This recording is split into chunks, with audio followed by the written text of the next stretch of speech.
Action Jackson. We got a sneaker kind of unboxing going on.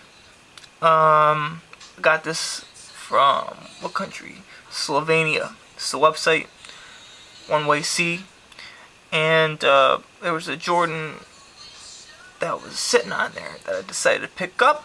Never bought from them before. See how it goes. Went over the total cost is around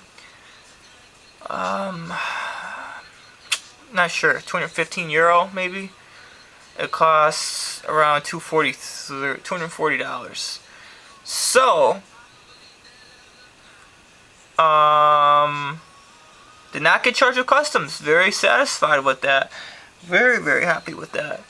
And so thank you to them. They actually never mind that, but I did not get charged customs, and that's all that matters. And here they are. Jordan 12 sizes. I got a size 13.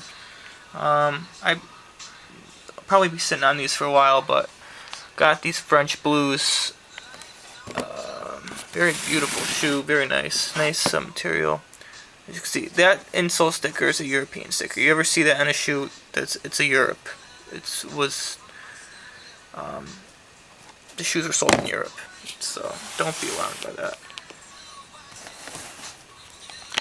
So very nice, good quality, 100% authentic Oneway.si. So shout out to them for shipping. Was about a week. The usual amount of time for an international package. So pretty sweet. Pretty good quality on these French blues, the leather. I mean, 12s are usually built pretty well. It's one of the few Jordans that you know what you're gonna get. You're gonna get something solid. So, and something solid I got. Thank you for watching. Subscribe to my channel if you like my content.